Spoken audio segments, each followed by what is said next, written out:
Hello बच्चों, आज हम प्रश्नावली 3.3 के प्रश्न संख्या 3 को हल करेंगे। क्या एक चतुर्भुज एबीसीडी समानांतर चतुर्भुज हो सकता है यदि कोण डी प्लस कोण बी कितना हो 180 डिग्री, दोनों का योग। पहले एक अपन बना लेते हैं यहाँ पे चतुर्भुज, ठीक है ना।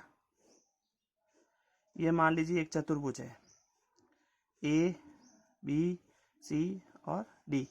अब ये पूछ रहे हैं कोण डी और कोण बी, यानी कि ये कोण और ये कोण कितने होने चाहिए कि दोनों का योग 180 डिग्री। अब हम जानते हैं कि समानांतर चतुर्भुज में दोनों कोण बराबर होते हैं, तो जब ये कोण 90 डिग्री और ये कोण 90 डिग्री होगा तभी संभव है कि इन दोनों का कोण योग कितना आएगा 180 डिग्री। पर यह आवश्यक भी नहीं है कि दोनों कोण 90 डिग्री के ही हो सकता है ये दोनों कोण 45 डिग्री के हो सकता है ये दोनों कोण 120 डिग्री के हो। तो ये समानांतर चतुर्भुज हो सकता है पर आवश्यक नहीं है, होगा ये जरूरी नहीं है, ठीक है ना। तो अभी हम उत्तर में क्या लिखेंगे, यहाँ पे लिखेंगे हो सकता है लेकिन आवश्यक नहीं है। क्यों नहीं है? क्योंकि इन दोनों का कोणों का मान तो बराबर है। जब ये 90 डिग्री के होंगे तो ही तो ये समानांतर चतुर्भुज कहलाएगा ना, तभी तो इनका मान 180 डिग्री आएगा। लेकिन ये फिक्स नहीं है कि इन दोनों का मान 90 डिग्री ही होगा, इससे ऊपर नीचे भी हो सकता है। 90 डिग्री भी हो सकता है अगर मान ले एक वर्ग लेंगे अपन, ठीक है ना। ये वर्ग की आकृति है जिसकी चारों भुजाएं बराबर होती है, तो ये वाला कोण और ये वाला कोण इस पे 90 डिग्री का बनता है। तो ये एक कोण बी और कोण डी 180 डिग्री हो जाएगा। लेकिन मान ले इसमें ये 60 का बनता है और ये भी 60 का बनता है, तो ये आवश्यक नहीं है कि समानांतर चतुर्भुज होगा ही होगा, ठीक है ना। अब दूसरा question, A B D C 8 centimetre है, बराबर है ए डी 4 सेंटीमीटर है और बी सी 4.4 सेंटीमीटर है। अब देखिए इसमें ही समझा देता हूं मैं आपको। ए बी और डी सी, ये हो गया ए बी, ये 8 सेंटीमीटर, ये हो गया डी सी, ये 8 सेंटीमीटर। अब क्वेश्चन क्या कह रहा है, एडी, ठीक है ना।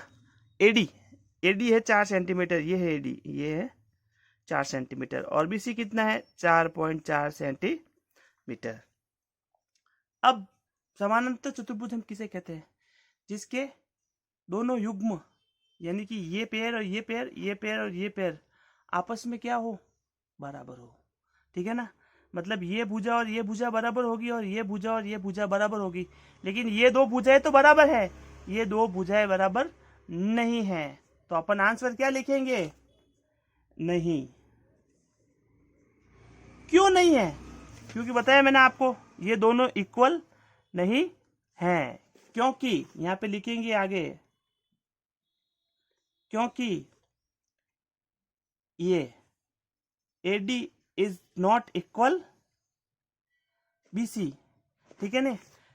यहाँ पे इसकी जगह ये भी लिख सकते हैं क्योंकि एक समानांतर चतुर्भुज की भुजाएं आपस में परस्पर बराबर होती है और यहाँ पे प्रश्न में AB is not equal BC, यानी कि AB BC के बराबर नहीं है, इसलिए एक समानांतर चतुर्भुज नहीं हो सकता है। नेक्स्ट क्वेश्चन, फिर ये क्वेश्चन। अब देखिए ये क्वेश्चन में आपको क्या पूछ रहा है, कौन है ये वाला कोण, अलग बना देता हूं मैं, ये ए बी सी और डी। अब पूछ रहा है ये कोण 70 डिग्री का है और कोण सी है वो 65 डिग्री का है, तो क्या एक समानांतर चतुर्भुज होगा? नहीं होगा। क्यों नहीं होगा? क्योंकि दोनों सम्मुख कोणों का योग बराबर नहीं है। तो यहाँ पे अपन लिखेंगे नहीं। और क्यों नहीं लिखेंगे? क्योंकि समानांतर चतुर्भुजों के सम्मुख कोण क्या नहीं है, परस्पर बराबर नहीं है। यहाँ पे लिखेंगे कोण ए इज नॉट इक्वल कोण सी, मतलब कोण ए कोण सी के बराबर नहीं है, इसलिए यह एक समानांतर चतुर्भुज नहीं हो सकता है। यह हो गया है तीसरा क्वेश्चन। अब करेंगे चौथा क्वेश्चन अगले वीडियो में। आप वीडियो को लाइक कीजिए, शेयर कीजिए और सब्सक्राइब कीजिए। लाइक जरूर कीजिए ताकि हमको मोटिवेशन मिले। धन्यवाद।